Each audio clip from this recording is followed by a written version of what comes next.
There is a massive quarterfinal happening for the Perth Sevens, Fiji versus South Africa. Now, these two sides have both won an individual leg for the circuit, and now they go head-to-head a little bit earlier than some anticipated. But in this preview, we'll be looking through at the previous results for these two sides, the key players to watch out for, and then also a prediction at the end for, I think, will win this game. But jumping straight into it, for Fiji, they were able to get themselves 2 wins out of 3 for the group stage. They did lose their opening contest up against Uruguay, what some people have regarded as one of the biggest upsets in rugby sevens history. But 24 points to 17, Uruguay got the job done. Fiji started quick. They got off to a nice lead, but then from there did concede a lot. In their next game, they were able to beat Kenya 21 points to 14, and then their last game, which took place today, they were able to beat New Zealand 33 points to 5, which not only was a massive win for Fiji,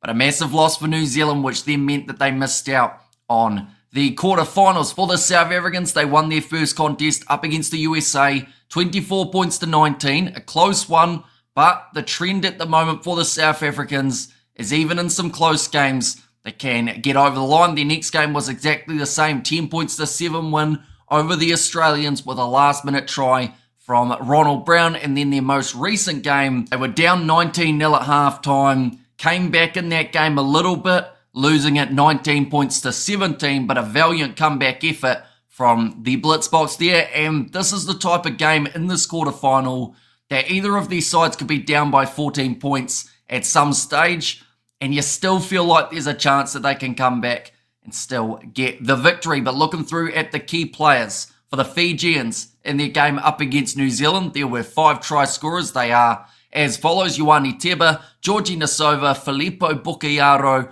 Viwa Nadovalo, and also Taria Vailawa, the last man, did score the try. So 5 extremely handy players. That's not even mentioning the likes of Josefa Talatholo, Felipe Saturanga. There are a lot of men for this Fijian side that can have a real impact. And I do think that this is one of those games that, because they are facing South Africa, who always love to bring their A game to playoff rugby, it's going to make it an extremely close game. And both of these sides have a great chance of getting the victory. For the South Africans, 3 try scorers in their game up against Argentina all throughout the second half. It was Kua Nokia, Selvin Davids, and also Shilton van Wyk. So they are in a predicament at the moment, South Africa, that they haven't scored a huge amount of tries throughout the first 7 minutes of their games. Up against the Australians, it was a little bit similar. Took them till those closing moments to get the victory. But in Cape Town, it was pretty much the complete opposite. They were try-scoring machines from start to finish,